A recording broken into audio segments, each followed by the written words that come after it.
Assalamualaikum warahmatullahi wabarakatuh. Tribuners dimanapun Anda berada, kembali lagi berjumpa dengan saya, Oktor Feriawan, News Manager Tribun Jabar dalam sesi wawancara khusus ya. Dengan tamu VIP, tamu spesial. Nah, saya sedang berada di sebuah ruangan di Kabupaten Pangandaran gitu kan.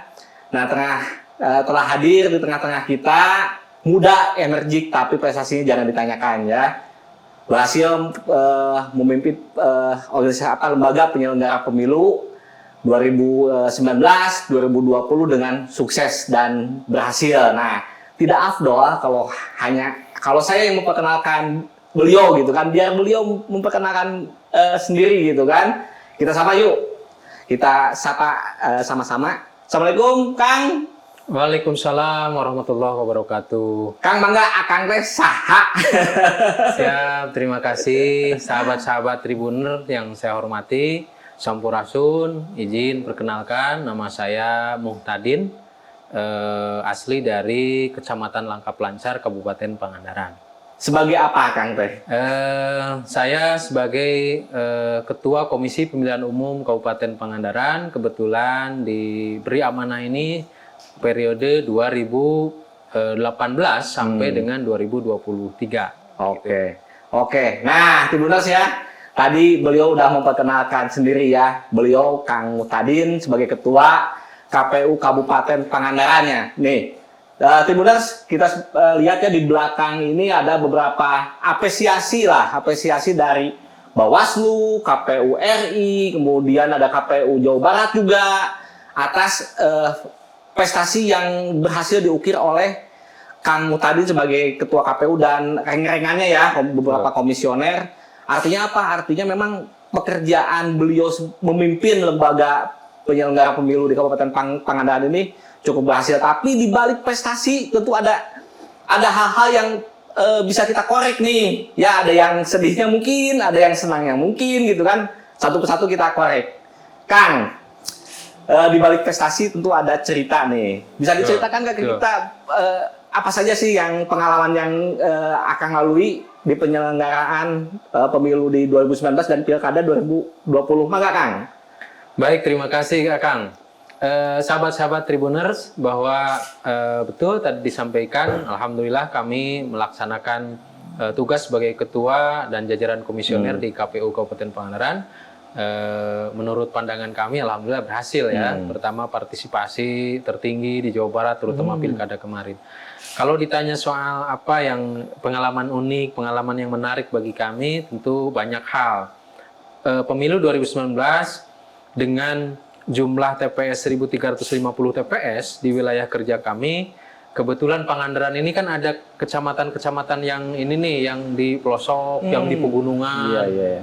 Ada TPS yang nggak ada sinyalnya juga. Kemudian kebetulan pas menjelang pemilu 2019 itu musim penghujan. Nah, itu ada yang orang itu bawa kotak itu, kita harus kawal sampai di Tenteng lewat sungai begitu. Kemudian ada yang pakai harus di ojek begitu, karena sampai ke sana nggak masuk mobil karena memang ya kendalanya teknis ya, soal jalan yang masih belum beraspal begitu. Nah, terutama kalau yang paling menarik dan paling mendebarkan Kang, adalah pelaksanaan pilkada di tahun 2020 kemarin. Karena memang di tahun 2020 sahabat-sahabat Tribuner, sebagaimana kita ketahui, pelaksanaan pilkada dilaksanakan di tengah pandemi. Banyak sekali problem-problem, persoalan-persoalan yang katakan istilah kita adalah new normal. Jadi sesuatu yang biasanya tidak dilakukan begitu menjadi begitu, sehingga banyak sekali problematika, harus adanya protokol kesehatan di setiap tahapan, sehingga memaksa kami untuk melakukan rekayasa, untuk melakukan semacam inovasi bagaimana pelaksanaan pilkada di masa pandemi ini tetap berjalan. Tapi sejauh ini alhamdulillah semuanya bisa atas dasar kerjasama semua pihak gitu ya, bisa diatasi dengan baik begitu. Oke. Kang, yang namanya masyarakat gitu ya, apalagi masyarakat yang berada di pelosok gitu kan, pasti ada apatis lah, anti pemilu lah gitu kan. Nah, seperti apa itu menangani hal-hal seperti itu, Kang? Betul sekali. Dalam konteks hari ini terutama ya, masyarakat pasif, antipati, ngapain nih pemilu, untuk apa nih pilkada. Nah, yang dilakukan oleh KPU Pangandaran tentu berdasarkan ketentuan PKPU pendidikan pemilih ya. Kita melakukan sosialisasi dan pendidikan pemilih setidak-tidaknya dengan 10 basis utama. Jadi kita klasifikasi kelompok masyarakat yang dianggap rentan terhadap nilai-nilai apatis atau pasif terhadap politik. Kita dari kelompok masyarakat yang paling yang jarang ya, yang tidak berada di pusat pinggiran ini, yaitu kelompok petani. Kita undang kelompok tani, kita terjun ke masyarakat, kita sampaikan langsung dengan metode door to door.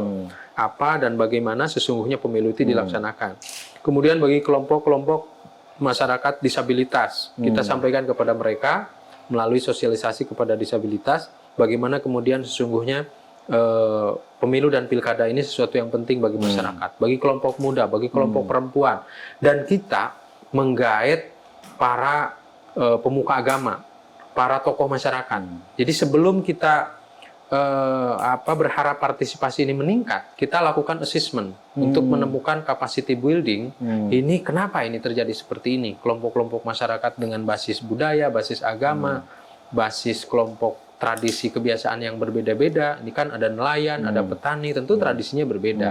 Maka kita masuk melalui segmen-segmen kebiasaan tadi, melalui tokoh-tokoh masyarakat. Kita panggil, kita ajak ngobrol, kita jelaskan bahwa pemilu, bahwa pilkada adalah hak konstitusional segala warga negara, bil khusus masyarakat Kabupaten Pangandaran. Itu poinnya yang kita lakukan. Betul. Nah Kang, kita flashback yang pemilu sudah ya. Betul. Kan ada banyak yang nelayan gitu kan. Betul. Kalau nggak salah itu melaut gitu. Betul. Kan. Nah itu ada antisipasi nggak kemarin-kemarin itu yang langkah-langkah antisipasi untuk menangani hal itu? Karena kan bisa jadi ada puluhan nelayan yang masih melaut. Betul. Tidak nyoblos atau gimana itu ininya kan penanganannya? Poinnya ini ikhtiar bersama. Karena bahwa pelaksanaan pemilu, pelaksanaan pilkada, pertama tentu sudah ditetapkan sebagai hari libur nasional. Ini bagian penting. Sehingga pada saat hari pencoblosan adalah hari libur, adalah tanggal merah. Nah, maka kemudian kami mengundang seluruh para kepala desa di pilkada kemarin, terutama kita mengundang seluruh kepala desa, ketua BPD, kita sampaikan, mari woro-woro, mari tegaskan kepada seluruh masyarakat bahwa tanggal 9 Desember kemarin 2020 pilkada ini adalah saat di mana kita menentukan masa depan Kabupaten Pangandaran. Jadi dengan sentuhan kesadaran itulah mereka setidak-tidaknya mengurungkan yang akan melaut. Awalnya udahlah melaut. Tapi alhamdulillah sejauh ini kemarin cukup berhasil ya dalam konteks mendorong secara kuantitas setidak-tidaknya masyarakat datang. Sehingga ada mungkin saja ada ya masyarakat yang masih dalam tanda kutip nakal dan menyepelekan pilkada, itu ada. Tapi upaya kita, ikhtiar kita tadi lakukan itu. Karena poinnya bagi kami itu berharap datang ke TPS itu bukan sebuah tekanan, tapi dia adalah kesadaran politik warga negara, kesadaran politik warga Pangandaran untuk terlibat menentukan masa depan Kabupaten Pangandaran. Iya. Gitu. Kang, masalah klasik dari pemilu itu kan money politik lah, black campaign gitu kan. Nah, kemarin-kemarin ada temuan nggak Kang di pilkada-pilkada sebelumnya itu? Ya, di pilkada 2020 kita karena itu memang bukan domain kita ya secara eksplisit, tugas di sahabat kami Bawaslu. Nah, tetapi kita menyaksikan sekaligus juga melihat dokumen-dokumen yang disampaikan di Bawaslu, memang ada ya, semacam temuan dugaan yang diduga kemudian itu bagian dari proses money politik ya, misalnya diduga ada yang terindikasi money politik, tetapi prosesnya barangkali di Bawaslu dan melalui mekanisme yang ditempuh dalam ketentuan penanganan dugaan pelanggaran money politik. Tetapi sejauh ini memang Pangandaran moderat dalam konteks melihat apakah sepenuhnya kemenangan itu dari sudut pandang money politik, saya kira tidak juga gitu ya. Tapi bahwa itu ada, kami tidak bisa menutup mata bahwa itu ada. Tetapi faktanya seperti apa dalam konteks praksisnya kami tidak tahu persis begitu. Bagaimana kemudian proses itu terjadi? Iya, tapi itu sedikit menghambat juga dalam proses penyelenggaraan pelaksanaan pilkada dan pemilu?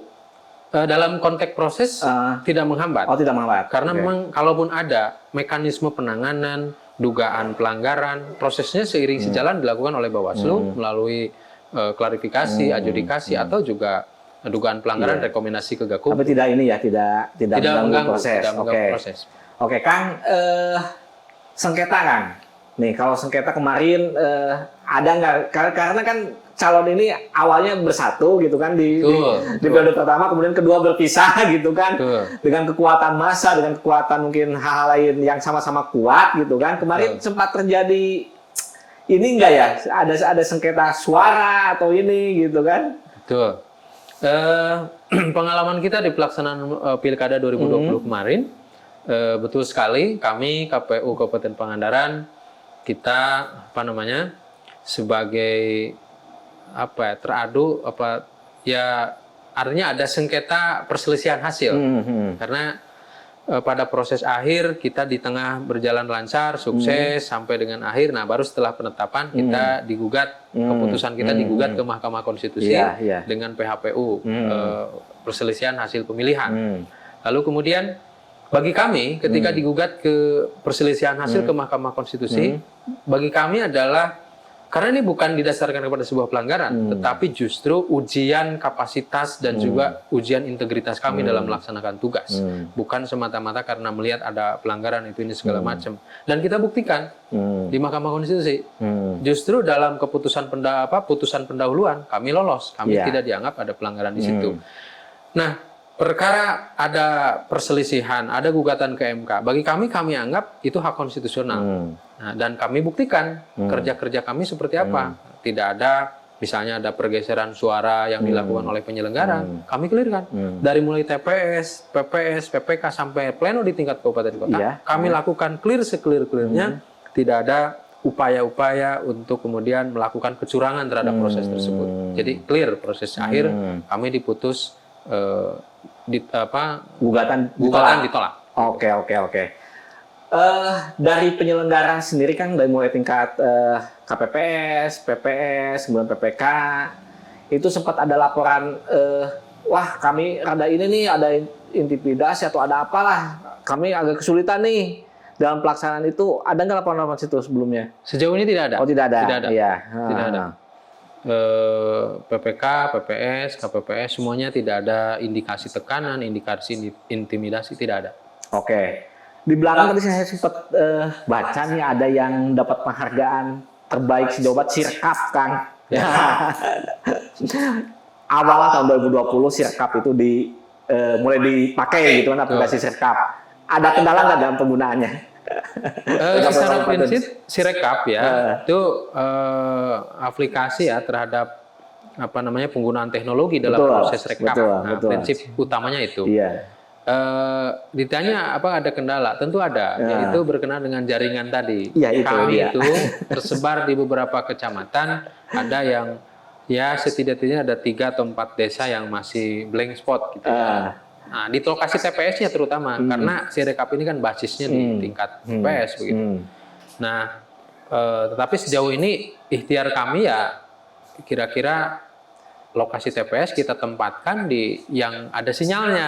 Kita upayakan, kita evaluasi. Khawatir ini juga pengembangan teknologi di pelaksanaan pemilu melalui Sirekap ini juga dipakai kembali. Kita harus mendukung mau tidak mau proses KPU Republik Indonesia. Maka kita siapkan dengan menempatkan TPS di tempat yang ada sinyal. Karena kemarin kendalanya poinnya itu. SDM.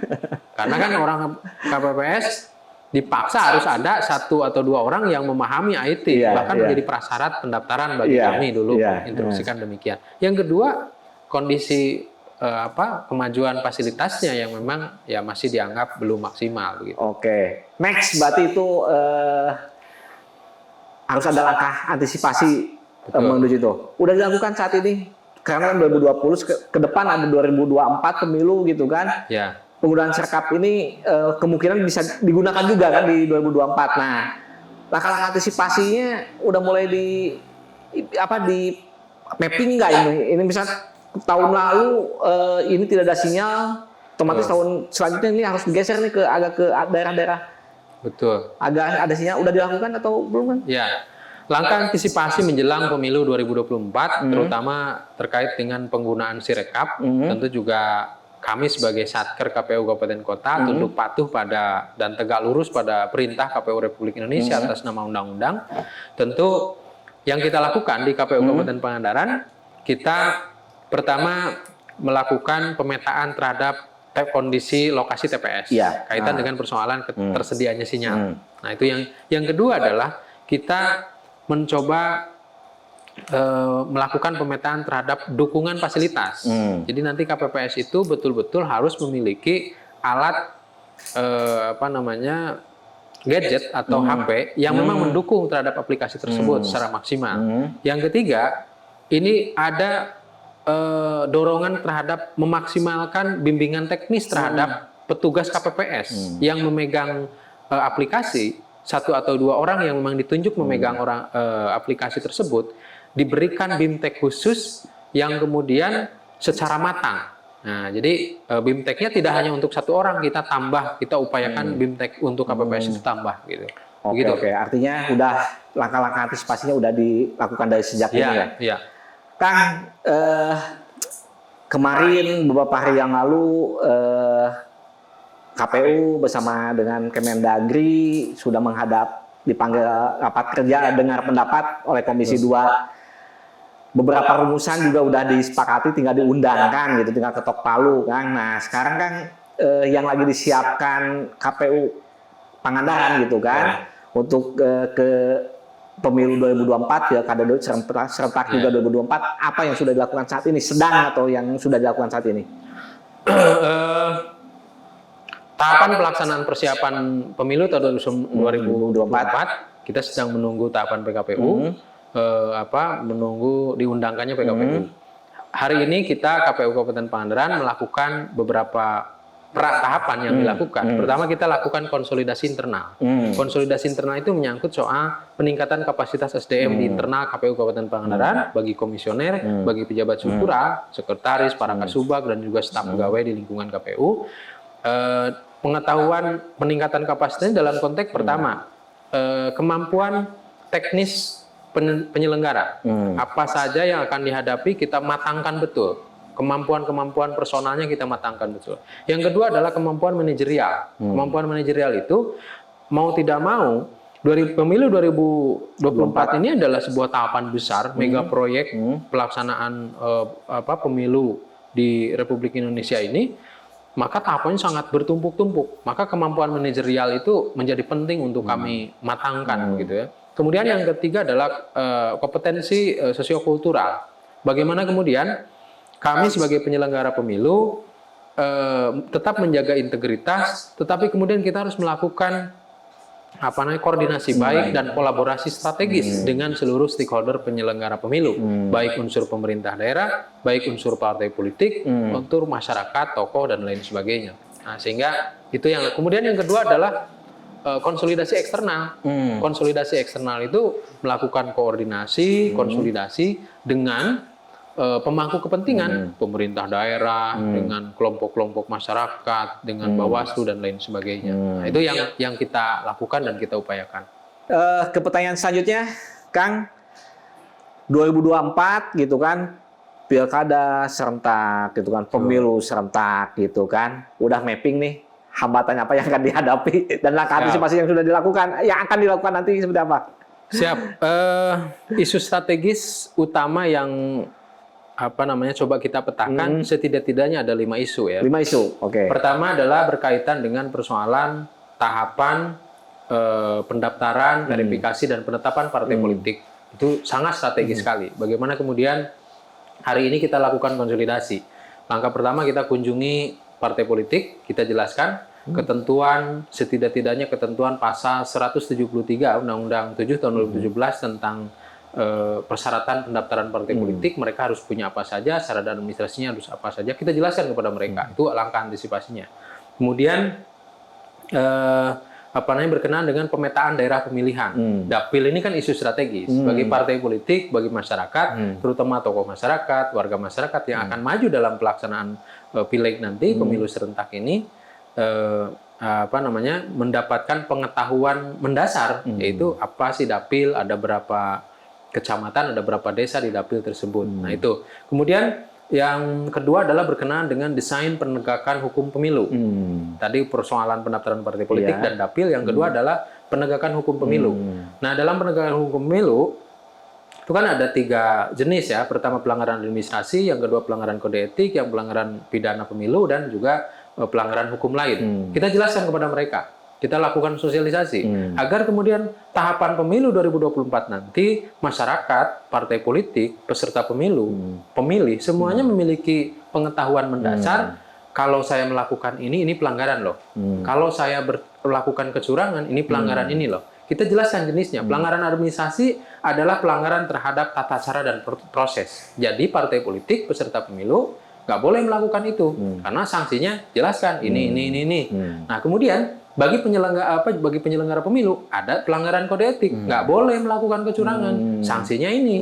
Nah kemudian bagi pelanggaran pidana nggak boleh merusak melakukan money politik, nggak boleh itu. Kemudian mencaci ataupun merusak lambang negara, misalnya merusak lambang partai politik peserta pemilu lain, itu kan akan jadi pidana ujungnya misalnya. Kemudian pelanggaran hukum lain, kode etik ASN, bagi ASN nggak boleh ikut terlibat melakukan kampanye. Nah kita jelaskan desain penegakan hukum pemilu. Kemudian yang ketiga berkenaan dengan bagaimana proses pemutakhiran data pemilih. Ini isu strategis juga. Di Kabupaten Pangandaran pernah terjadi ada WNA yang masuk dalam DPT. Nah, ini kan ikhtiar dari semua pihak, maka KPU melakukan upaya-upaya dan ikhtiar untuk menuju daftar pemilih yang akurat dan mutakhir, begitu. Kita melakukan rapat koordinasi. Kemarin ini kita sudah lakukan rapat koordinasi, kita ajak unsur pihak kecamatan, kita ajak Dinas Capil Kependudukan, kita ajak Kesbang, kita ajak para kepala desa melalui APDESI dan PPDI sebagai asosiasi perangkat desa dan kepala desa untuk kami ajak bahwa pemilu itu urusan kita bersama, data pemilih ini problem kita bersama, begitu. Kemudian yang keempat adalah berkenaan dengan manajemen logistik, pengelolaan logistik pemilu.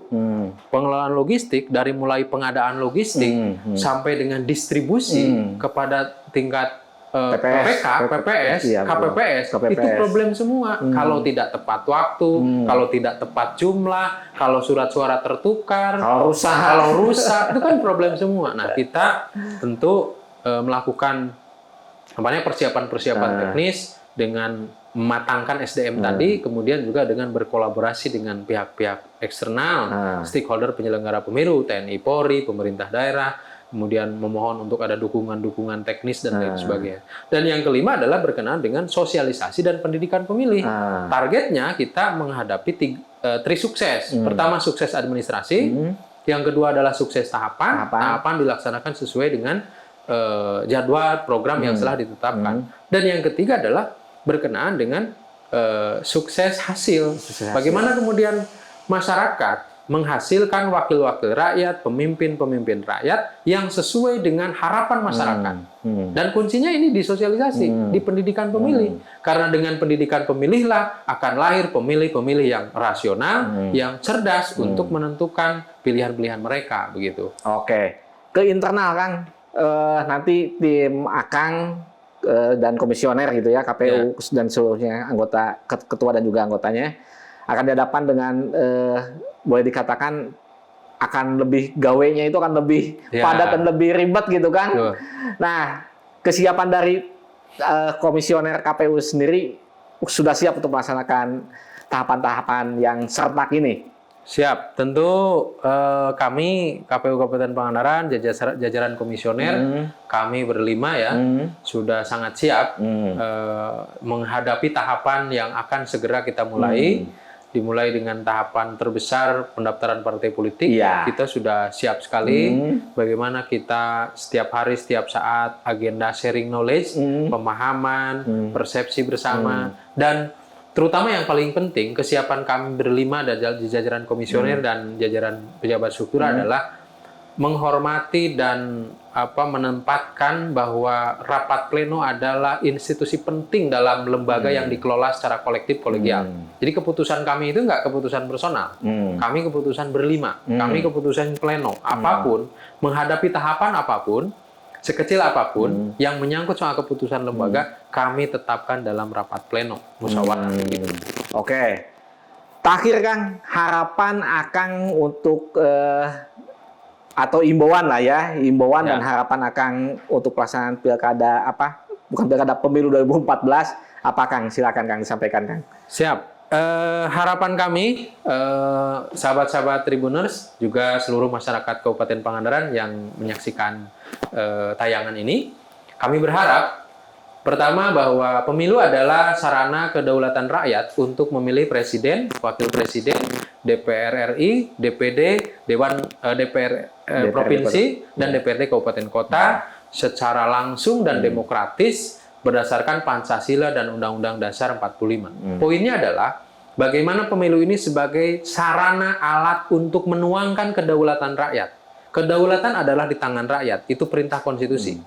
Nah, maka dengan pemilu ini, mari seluruh masyarakat Kabupaten Pangandaran, seluruh masyarakat Indonesia umumnya, mari untuk memanfaatkan, menggunakan, menyalurkan hak pilihnya, yang itu merupakan kedaulatan kita untuk memilih dan menentukan masa depan negara, masa depan bangsa ini melalui pemilu. Karena pemilu adalah salah satu mekanisme formal untuk rekrutmen kepemimpinan dalam negara kesatuan Republik Indonesia. Oke. Begitu.